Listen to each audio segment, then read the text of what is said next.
I'm really excited to have you all here as we'll explore the fascinating world of artificial intelligence. So for next few minutes, let us deep dive into the facts like what is AI, how it is useful to us, what are its key components, and what are Azure AI. So let's without wasting any time, let's get started. So in in nowadays, all over the world, we are just listening AI, AI, AI. What is AI? AI has become the buzzword all over around us, and it has hyped our lives in so many ways. But the question arises, what is AI? So basically, AI is when machines, especially computers, are designed to act like humans in terms of thinking and learning. So in lame language, if I explain you, basically when a computer or a machine mimic humans, basically when they try to copy me, when a machine is trying to copy me, it is basically an AI. This means they can learn new things, make decisions, and fix their own mistakes. The idea of AI has been around for a long time, but it's not recently became popular. Basically, the AI idea has been from 1956, but now it has become more popular because of our advancement of technology. As we can see, day by day, our technology is improving much better. New advancement, new technology is coming day by day, and hence our AI is also improving day by day. So, as we have seen what is AI, now let's take a quick tour. What is the history of AI?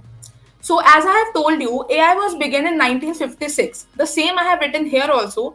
The field of AI began in 1956 at the Dartmouth College meeting, where the artificial intelligence term was first coined.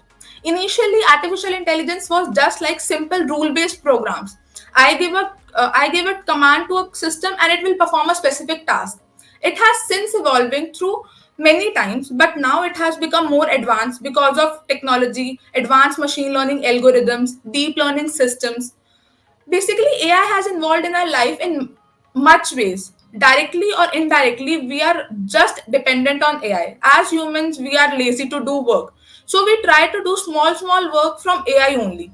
So today, AI is integrated into many aspects of our daily life, such as phones, cars, and online service, and also to the services which are even unnoticed. We can see day-to-day life examples of Alexa, ChatGPT in our house only. So now let's next go to what are the types of artificial intelligence. So basically, there are three types of artificial intelligence, as you can see on the screen also. The first one is narrow artificial intelligence. Now, what do you mean by narrow artificial intelligence? Just by the name narrow, it can perform narrow tasks. Now, what are the narrow tasks? Narrow tasks are basically the small tasks, the face recognition task, the internet searches task, the basic chat GPT you use all the time. They come under the narrow intelligence. So, how, for example, let us understand what is narrow task. Let's suppose we want to recognize a cat. So in system, we'll print three photo of cats. First one of suppose we are putting a dog photo, second we are putting a cat photo, and third of any other animal. So now when we show a cat photo, then the system can recognize. So basically this comes under the example of facial recognition. Now the second type of is general AI. General AI basically called the strong AI, as narrow AI we call weak AI. So strong AI basically it can do general task or the intellectual task that humans can do. So basically let's take a simple example. Intellectual task means what I can do, a computer can also do. I can solve a problem, a chat GPT can also solve the same problem. I can solve a coding question, the chat GPT can also solve a coding question. So general AI is that only, the AI that performs the intellectual task. Basically, the task a human can also perform and the AI can also perform. Second real life example we can take of Alexa and Siri in our houses. In morning when we greet Alexa, it reverts back us. And also the we can ask Alexa about the weather conditions, about the traffic conditions in our area. Same a human is also telling, but same the AI is also telling. So basically the task that a human and AI can do same, that is general intelligence. Now, third type of intelligence is super intelligent artificial intelligence. By name, it is much clear. What is super intelligence? Basically, the AI that can perform tasks which humans can't do. The task that I can't do, but an AI can do. Real life example does not exist till now, but let's take an hypothetical example of future.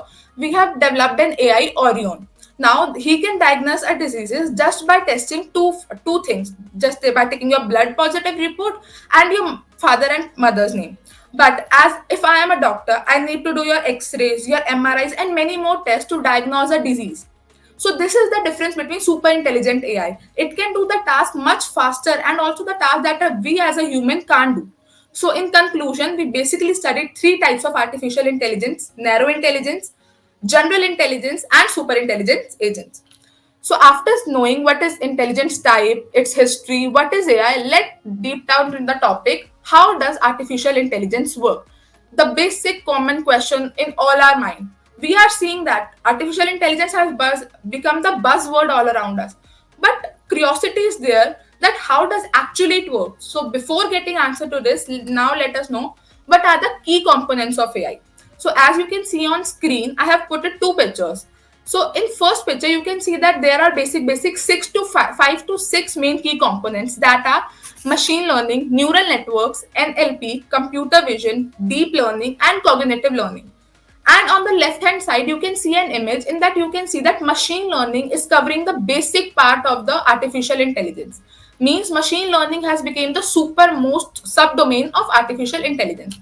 So now let's first understand the most important and the basic key component of artificial intelligence, that is machine learning. So what is machine learning? Machine learning, which is subset of AI that involves training algorithms to learn from and make predictions or decisions based on data. What does machine learning do? Machine learning, in this we select an algorithm, we feed a training data in that, and it generates a model through which we can predict our decisions, we can make decisions, or we can predict many other decisions. So now here it comes term data. Now what does data means? Data, what is the data that we feed? What kind of data we feed in the training models? So there is basically two types of data. The first data is labeled data and second is unlabeled data. Basically labeled data, in this when we put the input and output together in an algorithm to generate a model, and basically so that when it generates a model and we put the testing data in it, it gives that output that matches with the predicted output. That is labeled data. And second is unlabeled data. Unlabeled data is type of the cluster data we give. Basically, I have seen a triangle shape, I have seen a circle shape. That makes the clusters of the things, and that data we give into the machine to train model. But suggested is that we should give unlabeled data to the machine so that it can produce the better, accurate, and efficient data. So basically, I have used the two terms, training data and testing data, in this word. So let us understand what type of data these are and how you can use. So before that, let us understand the machine learning process flow. What is the machine learning process flow? So the first step is to collect data. We collect data from known facts, unknown facts, or the facts we know. So basically in that data, some noise is also there. So after collection of data, we process our data so that we can avoid that invaluable or noises from our data. So that the output we are getting, so that the model which we are generating is accurate, efficient, and much more consistent. So after collecting data and processing data, we split our data into two types. First type is training data and second is testing data. Now, what is training data and testing data? Training data is basically the data we give it to our algorithm that we have choose. We train our model with the training data. And after we have trained our model, we generate a model, trained model, and in that we put the testing data so that we can predict output that we have in starting we have given to the model, so that the both outcomes come same. Then we can say that our model is efficient, accurate, and much more consistent. So after this, we do model optimization, model evaluation, which comes under the process of testing data, and at last we'll deploy our model. So basically, it is the process of 5 to 6 steps. Firstly, we'll collect our data, then we'll process our data, then we'll split our data into testing and training data. Then we'll select an algorithm. Basically, that algorithm is based on the types of machine learning. So there are two types of machine learning: supervised, unsupervised, reinforcement. And under supervised conditions, there come classification, regression. If we want a type of binary classifier data, if we want the output as yes, no, one, two, then use classification type. But if we want our data to be like real number values, then we use regression models, which come k clusters, k means, and at last we deploy our model. So this is the basic step a AI work or its subcomponent machine learning works.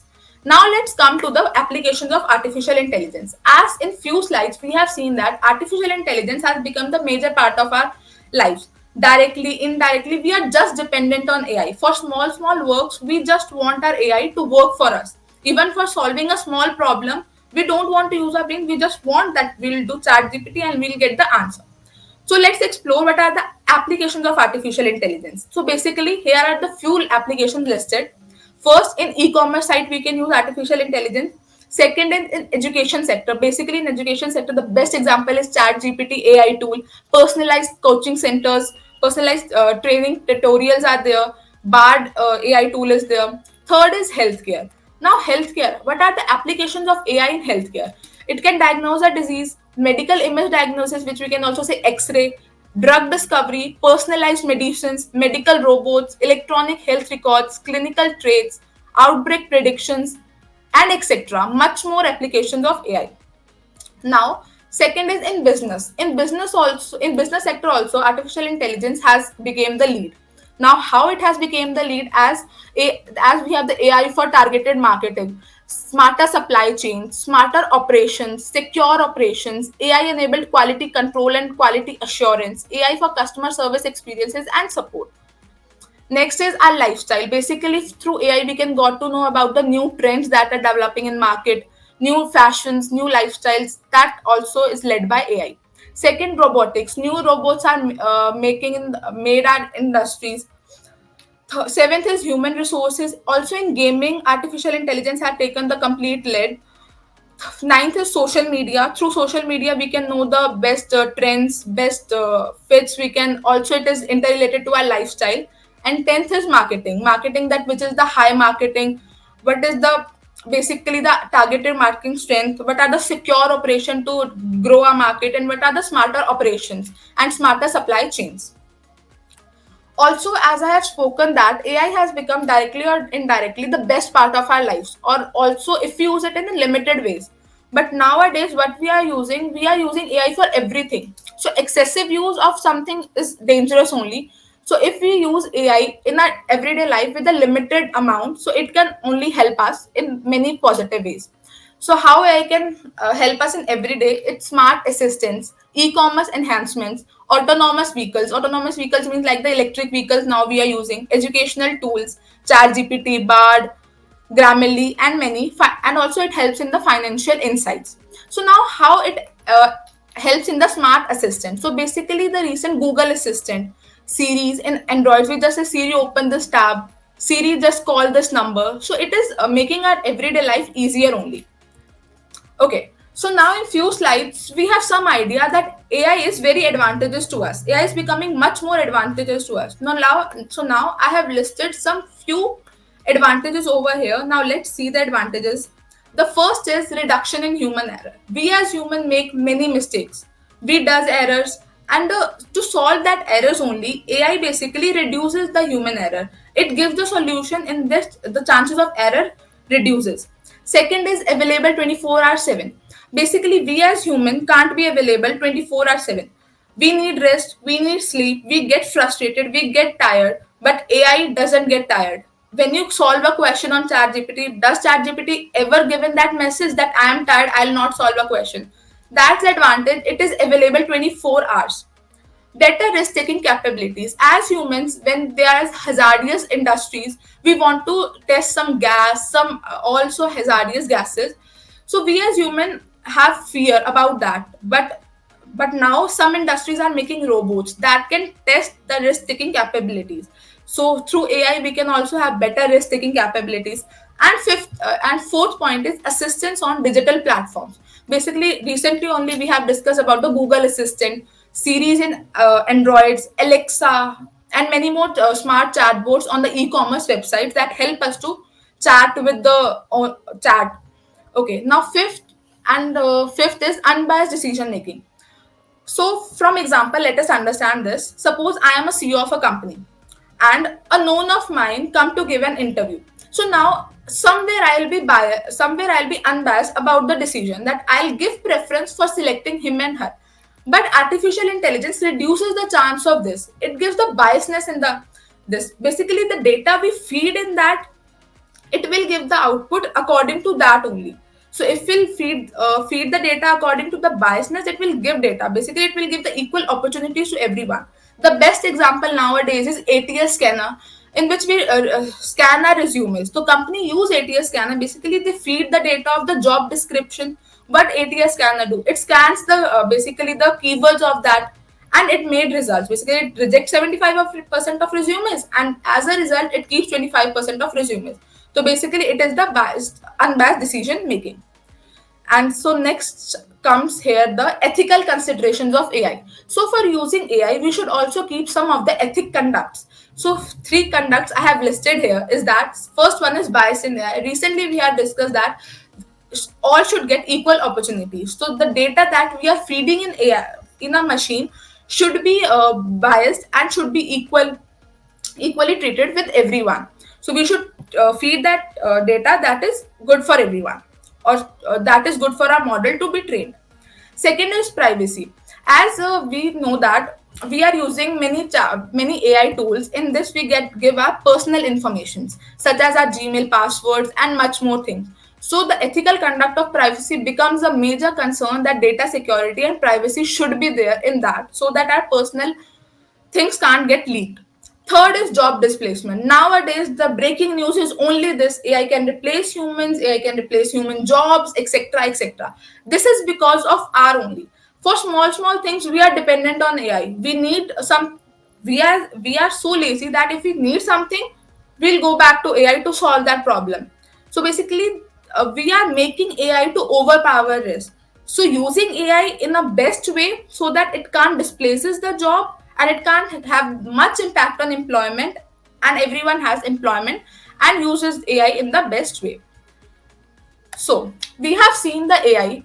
We have also seen what is AI, what are its components, how AI works. So now the last feature of AI is future of AI. So basically, if we uses AI, its future is very good for us. Basically, in healthcare also, its future is in marketing. In healthcare, how it can diagnose the diseases in much better way than a human can do. In marketing, it can also give us the trend about the market, the targeted market, etc.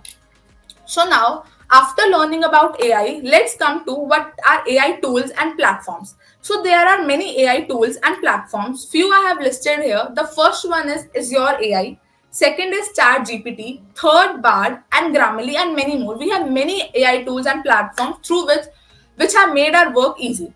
So now let us discuss more about Azure AI. So what is Azure AI? Azure AI is a set of artificial intelligence services and tools provided by Microsoft through its cloud computing platform, Azure. It enables developers and organizations to build, deploy, and manage AI solutions easily and efficiently. So now let us come to the key features of Azure AI. So basically, there are four key features of Azure AI. First is pre-built AI services. So what are pre-built AI services? That are ready to use AI modules for tasks like language, speech recognition, image analysis, and decision making. Second one comes Azure Machine Learning. Basically, this is the platform that helps to build model, train model, and deploy learning models. Third come Azure Cognitive Search. Enhances search experiences by using API to understand and retrieve the relevant information from the large data sets. Basically, it enhances the search experiences. Now, it can analyze text, extract key insights, make the data searchable, and etc. And many more features come under this. Now, fourth is AI infrastructure. Basically, Azure AI leverages Azure's global infrastructure to provide scalable and high performance AI solutions. User can choose from various compute operations, including CPUs, GPUs, and specialized AI hardware. So, but last but not the least are the benefits of Azure AI. So I'm concluding my AI presentation at last by telling you the benefits of using Azure AI. So what are the benefits? The first benefit is easy to use. Basically, in this there are pre-built services and user-friendly interfaces that make it easy to use platform, and a user-friendly platform that anyone can use. Second is integration. Anyone can easily integrate with other Azure services. So it makes integration with other Azure services much more easy. Third is security and compliance. Further, also we have discussed that there should be security concern to provide the ethical conducts of AI. So built on Azure's Rubo security framework. Fourth is scalability. Basically, it can go from small projects to large scale projects. So basically, concluding my presentation by just that AI is continuously evolving, and its potential impact on society is exciting. It will revolutionize many industries, create new opportunities, and drive innovations. So thank you everyone for listening me and attending this session. So if anyone has any doubts, can ask